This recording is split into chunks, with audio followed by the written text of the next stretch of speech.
جب سے ہمارے نئے پڑوسی آئے تھے، پتہ نہیں میری بیٹی نور کو کیا ہو گیا تھا۔ وہ ڈری سمی رہتی اور گھر میں ہر وقت کالا برقع پہن کر گھومتی۔ جب میں نے اس سے برقع پہننے کی وجہ پوچھی، تب وہ مجھے کہنے لگی کہ امی، نئے پڑوسیوں کے مرد اوپر چھت سے مجھے گھورتے رہتے ہیں۔ مجھے بیٹی کی بات سن کر اپنے پڑوسیوں پر بہت غصہ آیا تھا۔ میں اسی وقت ان کے گھر چلی گئی اور پروین سے جھگڑا شروع کر دیا۔ میری بات پر پڑوسن ہنس کر کہنے لگی، بہن جی، آپ کو کیا ہو گیا ہے؟ بلا وجہ کیوں لڑنے پر اتر آئی ہیں؟ پہلے میری بات تو سن لو۔ ہمارے گھر میں ایک میں ہوں اور ایک میری بہو رہتی ہے۔ اس کے علاوہ یہاں پر کوئی مرد نہیں ہے۔ ہاں، ایک بیٹا ہے میرا جو پردیس میں ہوتا ہے۔ وہ سال بعد ہی گھر آتا ہے۔ اب چاہے تو تم میرے گھر کی تلاشی لے سکتی ہو۔ پڑوسن سچ کہہ رہی تھی۔ اب مجھے بڑی شرمندگی ہوئی تھی۔ میں واپس گھر آ گئی۔ جب یہ بات میں نے بیٹی کو بتائی تو وہ میری بات ماننے کو تیار ہی نہیں تھی۔ کہنے لگی کہ میں برقع نہیں اتاروں گی۔ مجھے پڑوسیوں کے مرد دیکھتے رہتے ہیں۔ میں جھاڑو لگاتی جاتی ہوں اور بربراتی جا رہی تھی۔ نہ جانے بیٹھے بیٹھا اس کم بخت کو کیا ہو گیا ہے۔ میری بیٹی نور بڑی فیشن کرنے والی تھی۔ ویسے ایک اور بات بھی میں نے نوٹ کی تھی۔ ان دنوں میری بیٹی نے پروین کے گھر کچھ زیادہ ہی جانا شروع کر دیا تھا۔ پروین ہماری گلی میں رہتی تھی۔ یہ ایک بیوہ عورت تھی، مگر یہ کھانے بنانے میں بہت ماہر تھی۔ محلے کی بہت سی لڑکیاں پروین سے کھانا بنانا سیکھنے کے لیے جاتی تھی۔ شام ہوئی تو نور کے ابو بھی گھر آ گئے تھے۔ وہ بھی اپنی بیٹی کی اس حرکت سے بہت تنگ آ چکے تھے۔ نور نے ابھی بھی برقع پہنا ہوا تھا۔ وہ کہنے لگی، ابو، میں پروین باجی کے گھر جا رہی ہوں، تھوڑی دیر میں آ جاؤں گی۔ اس کے ابو نے فٹ سے اجازت دے دی تھی اور میں اسے گھور کر ہی رہ گئی تھی۔ نور پورے دن میں اسی وقت پروین کے گھر جاتی تھی۔ وہ جانتی تھی کہ اس کے ابو اسے کسی چیز سے روکتے ٹوکتے نہیں ہیں۔ آج میں نے بھی اسے نہیں روکا تھا۔ میں جاننا چاہتی تھی کہ آخر پروین میری بیٹی کو کون سی پٹیاں پڑھاتی ہے جو اس کے رنگ ڈھنگ ہی بدل کر رہ گئے۔ میں اسد کو کھانا دے کر میں بولی کہ میں نور کو لے آؤں، اندھیرا پھیل چکا ہے، وہ ڈر رہی ہوگی۔ اسد نے اجازت دے دی تو میں نے پروین کے گھر کی راہ لے لی تھی۔ میں جیسے ہی پروین کی گلی میں داخل ہوئی تو یہ دیکھ کر دنگ رہ گئی کہ پروین نور ایک رکشے سے اتر کر گھر میں داخل ہو رہے تھے۔ میری تو پوری دنیا ہی اندھیر ہو چکی تھی۔ یہ کیا تھا؟ کیا میں نے اپنی آنکھوں سے جو کچھ دیکھا وہ سچ تھا؟ میں غصے سے جیسے ہی پروین کے گھر داخل ہوئی تو یہ دیکھ کر حیرت کی انتہا نہ رہی کہ نور اپنا ہاتھ پکڑے رو رہی تھی۔ میں نے پوچھا کہ آخر تمہیں کیا ہوا ہے؟ پروین شرمندہ سی ہو کر آگے بڑھی تھی۔ وہ بولی، باجی، نور مجھ سے آلو والے پراٹھے بنانا سیکھنا چاہ رہی تھی۔ کام کرتے کرتے ہاتھ پر چھری لگ گئی تھی اور تھوڑا سا کٹ لگ گیا تھا، اس لیے میں اسے ڈاکٹر کے پاس لے گئی تھی۔ 1-2 دن کی احتیاط کے بعد انشاءاللہ ٹھیک ہو جائے گی۔ پروین اس قدر شرمندہ سی تھی کہ میں نے ہی اسے حوصلہ دیا، کوئی بات نہیں، کام کرتے ہوئے چوٹ لگ جانا تو معمولی سی بات ہے۔ تب کہیں جا کر پروین کا حوصلہ ہوا تھا۔ میں نور کو اپنے ساتھ گھر لے آئی تھی۔ وہ بہت ڈری ہوئی تھی، جبکہ اس کے آنسو تو تھمنے کا نام ہی نہیں لے رہے تھے۔ میں نے اسے پیار کیا اور سمجھایا کہ اتنی معمولی سی بات پر یوں تڑپ تڑپ کر نہیں روتے۔ پھر میں نے اسے اپنے ہاتھوں سے ہی کھانا کھلایا تھا، کیونکہ کٹ اس کے دائیں ہاتھ پہ لگا ہوا تھا۔ پھر نور کو میں سلانے کے لیے اس کے کمرے میں لے گئی تھی۔ میں نے کہا کہ آ جاؤ، تمہارا برقع اتار دو، پھر آرام سے سو جانا۔ میری بات پر نور گھبرا کر 4 قدم پیچھے ہٹ گئی تھی۔ میں نے زور زور سے نفی میں سر ہلایا اور بولی، امی، میں برقع پہن کر ہی سو جاؤں گی، مجھے ڈر ہے کہ کوئی مجھے دیکھ نہ لے۔ مجھے غصہ تو بہت آیا تھا، مگر بیٹی کے زخم کا خیال کر کے میں چپ کر گئی تھی۔ میں ساری رات اس کی پریشانی میں سو نہیں پائی تھی۔ میری جوان بچی کو نہ جانے کس کی بری نظر لگی تھی۔ اب تو اس کے رشتے آنے تھے، یہ تو اس کی شادی کے دن تھے۔ اب اس حالت میں اس کے ساتھ کون شادی کرے گا؟ میں نے سوچ لیا تھا کہ میں نور کو کسی دماغ کے ڈاکٹر کے پاس لے کر جاؤں گی، شاید وہی اس کو سمجھانے میں کامیاب ہو سکے۔ صبح میں جلدی اٹھ کر ناشتہ بنا کر نور کے پاس لے گئی تھی۔ مجھے یہ فکر تھی کہ میری بچی کے ہاتھ میں تکلیف ہوگی، وہ خود کھانا نہیں کھا پائے گی۔ میں کھانا لے کر گئی تو نور نے مجھ سے ٹرے پکڑ لی اور خود ہی نوالے توڑ توڑ کر منہ میں ڈالنے لگی تھی۔ مجھے کچھ عجیب سا محسوس ہوا تھا۔ تبھی میری نظر نور کے ہاتھ پر پڑی تو میرا دل دھک سے رہ گیا تھا۔ اب پٹی اس کے دائیں ہاتھ سے اتر کر بائیں ہاتھ پہ بندھی ہوئی تھی۔ نور نے میری نظروں کا تعاقب کیا تو اس کا چہرہ زرد پڑ چکا تھا۔ اس کے گلے میں نوالا اٹک گیا تھا۔ اس نے کھانستے ہوئے مجھ سے پانی لانے کا اشارہ کیا تھا۔ میں پانی لے کر لوٹی تو پٹی پھر سے دائیں ہاتھ پہ بندھی ہوئی تھی۔ میں اس کے سر پہ ہاتھ پھیر کر خود باہر نکل گئی تھی۔ میرا دل انجانے وسوسوں سے کے تحت دھڑک اٹھا تھا۔ نہ جانے میری بچی یہ سب کیوں کر رہی تھی۔ اس نے ہاتھ کی چوٹ کا بہانہ کیوں بنایا تھا؟ پھر آخر پروین کے ساتھ کہاں گئی تھی؟ میری بچی میں کوئی عیب نہ تھا، یہ تو میں جانتی ہی تھی، لیکن پروین مجھے گہرا شک ہو گیا تھا۔ میں نے سوچ لیا تھا کہ میں اس کا پتہ لگا کر ہی چھوڑوں گی، باقی کا قصہ خود بخود کھل جائے گا۔ اب میں پروین کے معاملات پر بڑی گہری نگاہ رکھنے لگی تھی، جہاں وہاں سے اس کے متعلق پوچھتی رہتی تھی۔ محلے کی بہت سی لڑکیاں بھی اس کی گرویدہ تھی۔ اس کے گھر میں ہر وقت رونق رہتی تھی۔ میں نے تو جس عورت سے بھی پوچھا، سبھی پروین کی جھولیاں بھر بھر کر دعائیں دیتی تھی۔ اس کی وجہ سے ان کی بیٹیوں نے گھرداری میں دلچسپی لینا شروع کر دی تھی، مگر حیرت کی بات یہ تھی کہ دوسری کسی لڑکی کا رجحان مذہب کی جانب نہ ہوا تھا۔ خیر، محلے کی عورتوں کی بات سن کر مجھے بھی خوشی ہوئی تھی کہ چلو میری بیٹی مزے کے کھانے بنانا سیکھ جائے گی، لیکن میری بیٹی مجھے مکمل طور پر خوش ہونے دیتی ہی کہاں تھی۔ میں تو اس کی عجیب حرکتیں سے عاجز آ چکی تھی۔ اب تو نور باتھ روم جاتے ہوئے بھی عبایا نہیں اتارتی تھی۔ ایک دن میں نے غصے میں آ کر اسے کہا کہ جنت میں جانے کے لیے صرف پردہ ہی کافی نہیں ہے، بلکہ نماز قرآن بھی پڑھنا پڑتا ہے، ماں باپ کو بھی راضی کرنا پڑتا ہے۔ میری بات سن کر نور کی آنکھوں میں ایک دم سے پانی آ گیا تھا۔ وہ بولی، امی مجھ جیسی گنہگار لڑکیاں جنت میں نہیں جاتی۔ میں تو اس لڑکی سے بہت تنگ آ گئی تھی، پتہ نہیں اس کے دل میں کیا چل رہا تھا۔ میں نے ایسا مشورہ کیا اور نور کو نفسیاتی ڈاکٹر کے پاس لے گئی تھی۔ ڈاکٹر نے بہت مہنگی میڈیسن لکھ کر دی تھی اور کہا کہ نور کو ٹھیک ہونے میں 3 سے 4 ماہ لگ سکتے ہیں۔ میں اپنی بیٹی کو بالکل تندرست دیکھنا چاہتی تھی، اسی لیے میں نے ساری میڈیسن خرید لی تھی۔ میں اپنے طور پر اسے سمجھاتی رہتی تھی کہ ماں باپ سے کوئی پردہ نہیں ہوتا، اسلام ہمیں غیر محرم سے پردہ کرنے کا حکم دیتا ہے۔ نور رو کر کہتی، امی آپ کو کیوں نہیں سمجھ آتا کہ آپ کے اور ابو کے علاوہ بھی کوئی ہے جو مجھے چھپ چھپ کر دیکھتا ہے؟ میں بولی، آخر کون ہے جو تمہیں دیکھتا ہے؟ کس نے میری بیٹی کو تنگ کر رکھا ہے؟ وہ بولی، امی نئے پڑوسیوں کے گھر سے لوگ اور مرد مجھے گھورتے ہیں۔ کبھی وہ ہمارے گھر کی دیوار سے سر نکال کر مجھے دیکھتا ہے تو کبھی اپنی چھت سے دیکھتا ہے۔ میں اپنی بیٹی کی حالت دیکھ کر رونے لگی تھی۔ تبھی محلے میں شور اٹھا تھا۔ میں بھاگ کر باہر نکلی تو پتہ چلا کہ راشدہ کی بیٹی گھر سے بھاگ گئی تھی۔ وہ گھر سے کہہ کر نکلی تھی کہ پروین سے قورمہ سیکھنے جا رہی ہے، مگر جب وہ 5 گھنٹے بعد بھی گھر نہ لوٹی تو راشدہ پروین کے گھر گئی۔ پروین نے بتایا کہ آج اس کی بیٹی تو وہاں گئی ہی نہیں تھی۔ پورے محلے میں خوف پھیل گیا تھا۔ اس سے قبل تو کبھی ایسا واقعہ نہیں ہوا تھا۔ راشدہ نے رو رو کر اپنا برا حال کر لیا تھا، جبکہ راشدہ کے شوہر نے خود کو گھر میں قید کر لیا تھا۔ اب محلے کی سبھی عورتیں ڈر چکی تھیں۔ سبھی نے اپنی اپنی بیٹیوں کو گھر میں ہی قید کر لیا تھا۔ کچھ دن اس واقعے کی دہشت رہی، پھر یہ قصہ آیا گیا ہوگا، لیکن میرا دماغ الجھ کر رہ گیا تھا۔ پھر میری تو تھی بھی ایک ہی بیٹی، وہی میرا سب کچھ تھی۔ میں اس کی کھونے کا سوچ بھی نہیں سکتی تھی۔ میں نور کو پھر سے ڈاکٹر کے پاس لے گئی تھی تو اس نے بتایا کہ اس کے دل میں کوئی خوف بیٹھا ہوا ہے، اس وجہ سے خود کو چھپا چھپا کر رکھتی ہے۔ ڈاکٹر نے مجھے تسلی دی تھی۔ میں ڈاکٹر کے ساتھ ساتھ نور کو ایک پیر کے پاس بھی لے جاتی تھی۔ اس نے مجھ سے کہا تھا کہ آج جمعرات کو رات 11 بجے کے بعد 11 مرغیاں محلے میں چھوڑ دینی ہیں۔ اس طرح میری بیٹی کے سر سے ہر بلا ٹل جائے گی۔ اب میں بہت پر امید ہو گئی تھی۔ میں نے سنا تھا کہ یہ پیر بڑا پہنچا ہوا ہے۔ اب میں جمعرات کا بڑی بے صبری سے انتظار کر رہی تھی۔ جب سے میرے نور پر اس پیر کا دم کروایا تھا وہ کافی بہتر ہو گئی تھی۔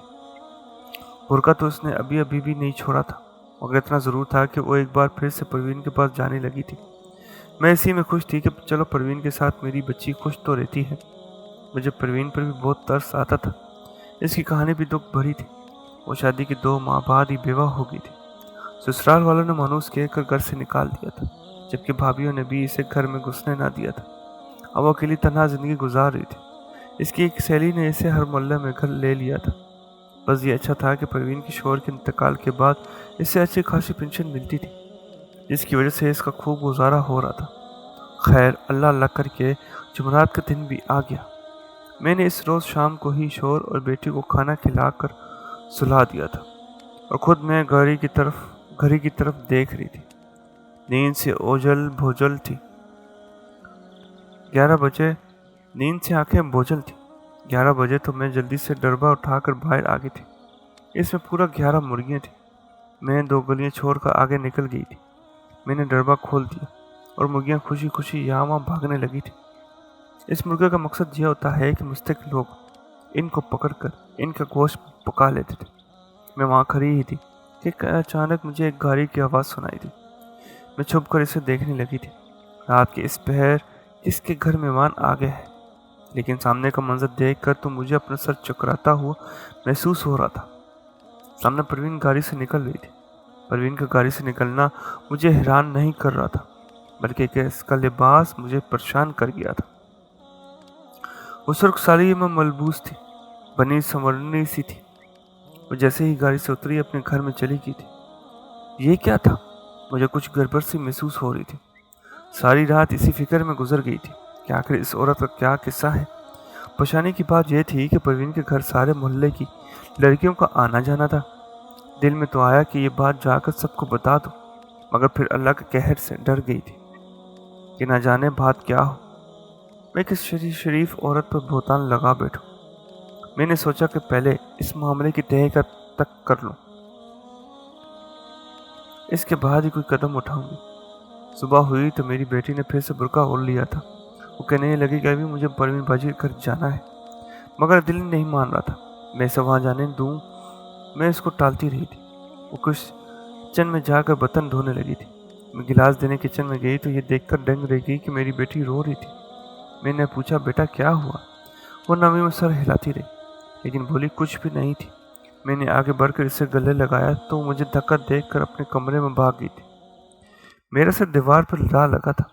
مجھے چکر آنے لگے تھے، اس لیے نہیں کہ میرا سر دیوار پر لگا تھا، بلکہ اس لیے کہ نور کو گلے لگاتے ہوئے جو احساس مجھے ہوا تھا، اس نے میری جان نکال دی تھی۔ میں زمین پر بیٹھی چلی گئی تھی اور روتی رہی تھی۔ یہ سب کیا ہو رہا تھا؟ یا اللہ، میری نور کو کیا ہو گیا ہے؟ نور نے خود کو اندر بند کر لیا تھا۔ میں بھی چاہتی تھی کہ وہ کمرے میں ہی رہے۔ میں اس کا سامنا نہیں کرنا چاہتی تھی، کیونکہ مجھے ڈر تھا کہ میرے ذہن کی تصدیق نہ ہو جائے۔ شام کو اسد آئے تو نور کا پوچھنے لگے۔ میں بولی کہ آج وہ جلدی سو گئی ہے۔ پھر میں نے اسد کو کھانا دیا تو وہ بھی سو گئے تھے۔ جب نور تو اپنے کمرے میں بند تھی، رات کے 11 بجے تو میں سیاہ چادر لے کر باہر نکل آئی۔ میں پروین کے گھر کے سامنے کھڑی تھی، تبھی ایک بہت بڑی کار تیزی سے رفتار سے آئی اور پروین کے گھر کے سامنے جا کر رکی۔ پروین بڑی تیزی سے گھر سے نکلی تھی۔ میں یہ دیکھ کر وہ حیران رہ گئی تھی کہ وہ تو بالکل دلہنوں کی طرح سجی ہوئی تھی۔ میں اپنے دماغ سے کام لیتے ہوئے جلدی سے سڑک پر نکلی اور ایک ٹیکسی لے کر پروین کا پیچھا کرنے لگی۔ ٹیکسی ڈرائیور سے کہا کہ وہ سفید گاڑی کا پیچھا کرے۔ ہماری ٹیکسی اس گاڑی کا پیچھا کرتے ہوئے ایک ایسے علاقے میں پہنچ گئی تھی جہاں رات بھر دن کا گمان ہوتا تھا۔ یہ وہ علاقہ تھا جہاں شریف لوگ جانا پسند نہیں کرتے تھے۔ وہ ٹیکسی ڈرائیور حیرانی سے مجھے دیکھ رہا تھا، پھر بولا، اماں جی آپ کو یہاں رکنا درست نہیں۔ وہ بولا، اماں جی واپس چلیں۔ میں نے کہا کہ چند لمحے رک جاؤ۔ وہ خاموش ہو گیا تو میں گاڑی میں بیٹھی بیٹھی اس پورے علاقے کو دیکھ رہی تھی۔ بلند و بالا چوباروں سے لٹکی لڑکیاں اندر آنے کے لیے دعوت دے رہی تھی۔ تبھی میری نظر رشیدہ کی بیٹی پر پڑی تھی۔ وہ بھی ایک چباڑے میں ایسی کھڑی تھی جیسے اس میں روح موجود ہی نہ ہو۔ میرا دل تو ڈھک سے رہ گیا تھا۔ میں رونے لگی تھی۔ پھر میں نے ڈرائیور کو بولا کہ وہ واپسی کی راہ لے لے۔ ہم واپس آ گئے تھے۔ وہ ساری رات میں نے انگاروں پر لوٹتے ہوئے گزاری تھی۔ نور کی فکر اور رشیدہ کی بیٹی کا غم مجھے اندر ہی اندر سے کھائے جا رہا تھا۔ مجھے سمجھ نہیں آتا تھا کہ میں کیا کروں اور کیا نہ کروں۔ پھر میں نے ایک حل سوچا تھا۔ میں اپنے محلے والوں کے گھر گئی تھی۔ میں نے ان سے کہا کہ پروین ہر رات کہیں جاتی ہے، ہمیں اس کا پیچھا کرنا چاہیے۔ سب لوگ حیران رہ گئے تھے، مگر پھر بھی انہوں نے میری ہدایت پر عمل کیا تھا۔ ہم رات کے 11 بجے سڑک پر کھڑے ہو گئے تھے اور پروین گاڑی میں بیٹھ کر ہمارے سامنے سے گزر گئی تھی۔ پھر ہم نے اس کا پیچھا کیا، سب محلے والے پروین کی حقیقت جان گئے تھے۔ میں نے ان کو رشیدہ کی بیٹی بھی دکھا دی تھی۔ محلے والوں کو خون جوش مارنے لگا تھا۔ وہ چاہتے تھے کہ ابھی گھر سے اتر کر پروین کو پولیس کے حوالے کر دیا جائے۔ میں نے ان کو سمجھایا کہ ایسے لوگ بڑے بدمعاش ہوتے ہیں، ہم اس کا مقابلہ نہیں کر سکتے۔ میں نے ان کا ایک لاہ عمل بتایا تھا۔ اس بار پھر سے میری بات محلے والے نے مان لی تھی۔ ہم واپس چلے آئے تھے۔ اگلے دن ہم سب مل کر پروین کے گھر گئے تھے۔ میں ہی آگے بڑھ کر بولی تھی، پروین، ہم سب تمہاری اصلیت سے واقف ہو گئے ہیں۔ ہم جا گئے ہیں کہ تمہارا تعلق کس جگہ سے ہے۔ ہم نے اپنی آنکھوں سے دیکھا ہے کہ رشتہ کی بیٹی بھی وہیں پر ہے۔ اگر تم یہاں سے زندہ سلامت نکلنا چاہتی ہو تو رشیدہ کی بیٹی کو یہاں بلوا لو، ورنہ ہم تمہاری ٹکا بوٹی کر کے کتوں کے آگے ڈال دیں گے۔ پروین بڑی گھبرا گئی تھی، وہ صاف مکر گئی تھی، مگر آخرکار اپنی اصلیت کے متعلق مانی گئی تھی۔ پھر اس نے اپنے آدمیوں کو فون کر کے رشیدہ کی بیٹی کو واپس بلوا لیا۔ ہم نے پولیس کا پہلے ہی انتظام کیا ہوا تھا۔ لڑکی اغوا کے کیس میں پولیس پروین اور اس کے آدمیوں کو پکڑ کر لے گئی تھی۔ رشیدہ کے گھر کا عجیب سا ماحول تھا، کبھی وہ خوشی سے ہنستی تھی تو کبھی رو دیتی تھی۔ اس کی بیٹی کے ماتھے پر بہت بڑا داغ لگ گیا تھا۔ میں جب گھر واپس آئی تو باتھ روم کے باہر نور کا برقع پڑا ہوا تھا۔ وہ خود باتھ روم میں تھی۔ میں نے اس موقع کا فائدہ اٹھایا اور اس کا برقع جلدی سے دھو ڈالا۔ نور کو علم نہیں تھا کہ میں گھر میں واپس آ چکی۔ جب باتھ روم سے نکلی تو مجھے دیکھ کر ڈر گئی تھی، جبکہ میں تو بے ہوش ہوتے ہوتے ہی بچی تھی۔ میرے سامنے نور کھڑی تھی، جس کا پیٹا 9 ماہ کی حاملہ عورت کی طرح باہر نکلا ہوا تھا۔ میں روتے ہوئے بولی، نور یہ کیا ہے؟ وہ بولی، امی مجھے بہت درد ہوتا ہے، ساری رات نیند نہیں آتی۔ میں نے پروین باجی کو اپنے پیٹ دکھایا تو وہ بولی کہ تم حاملہ ہو۔ ابھی میں نہیں چاہتی کہ کسی کو میرے حمل کے متعلق علم ہو اور میرے باپ کی عزت خاک میں مل جائے۔ میں کچھ بولنے کے قابل ہی نہیں رہی تھی۔ نور روتے ہوئے بولی، امی مجھے بچا لے، میں یہ بچہ پیدا نہیں کرنا چاہتی۔ میرا دل تو کر رہا تھا کہ میں نور کا گلا گھونٹ کر اس سے جان چھڑوا لوں، مگر میں ممتا کے ہاتھوں مجبور تھی۔ اس کے رونے سے مجھے تکلیف ہوتی تھی۔ میں نے نور سے پوچھا کہ تم نے کس سے نکاح کیا، اور روتے ہوئے نفی میں سر ہلانے لگی۔ وہ بولی، ہمیں نکاح تو دور کی بات، میں نے تو آج تک کسی لڑکے سے بات تک نہیں کی۔ اب میں چونک گئی تھی۔ میں نے کہا کہ پھر یہ حمل کیسے ممکن ہے؟ تب وہ بولی، امی مجھے کچھ نہیں پتا، بس مجھے پروین باجی نے کہا تھا جس دن میں نے ہاتھ کے زخم کا ناٹک کیا تھا، وہ مجھے اپنے ساتھ ڈاکٹر کے پاس لے کر گئی تھی۔ تب میرا پیٹ بہت کم نکلا ہوا تھا۔ ڈاکٹر نے کہا کہ میں حاملہ ہوں اور مجھے کسی لیڈی ڈاکٹر کے پاس جانا چاہیے۔ تب میں بہت روئی تھی۔ پروین باجی نے مجھے کہا تھا کہ مجھے اپنے ساتھ اپنے دوسرے گھر لے جائیں گی اور وہاں پہ میری ڈلیوری کروا دیں گی۔ میں جان گئی تھی کہ وہ اپنے ساتھ میری بیٹی کو کیوں لے جانا چاہتی تھی۔ وہ اسے بھی اپنے کوٹھے پر بٹھا کر نچواتی۔ پھر میں نے نور کے برقعے کے سوکھنے کا انتظار کیا۔ اس کے بعد میں اسے اپنے ساتھ اسپتال لے گئی۔ یہ چیک اپ کے بعد پتہ چلا تو نور حاملہ نہیں تھی، بلکہ اس کے پیٹ میں رسولی تھی جو دن بدن بڑھتی جا رہی تھی، اور اب وہ اس قدر بڑھ چکی تھی کہ نور کی جان کو بھی خطرہ تھا۔ میں نے اللہ پر توکل کر کے اسی وقت اس کا آپریشن کروا دیا تھا۔ اللہ کا شکر ہے کہ میری نور بچ گئی تھی، اسے ایک نئی زندگی مل گئی تھی۔ اب آہستہ آہستہ نور بہتر ہونے لگی تھی۔ ایک روز میں نے نور سے پوچھا کہ بیٹا کیا اب بھی تمہیں درد محسوس ہوتا ہے؟ پڑوسیوں کے گھر سے کوئی مرد تمہیں دیکھ رہا ہے؟ نور نفی میں سر ہلا دیا اور بولی، ابھی مجھے کبھی بھی ایسا محسوس نہیں ہوا تھا، یہ تو میں برقع پہننے کے لیے بہانہ بناتی تھی۔ پروین باجی نے جو ڈر مجھے دیا تھا کہ میں اس سے اپنے پیٹ کو چھپا کر رکھوں ورنہ میری بدنامی ہوگی۔ میں نے اپنی بیٹی کے سر پہ ہاتھ پھیرا اور کہا، نور میری ایک بات ہمیشہ یاد رکھنا، اپنا دکھ درد ہمیشہ اپنے ماں باپ یا گھر والوں کو لازمی بتانا۔ جب ہم باہر کے سارے ڈھونڈنے لگ جاتے ہیں تو پروین جیسے لوگ ہماری مجبوری سے فائدہ اٹھا کر ہمیں گہرے کنویں میں ڈھکیل دیتے ہیں۔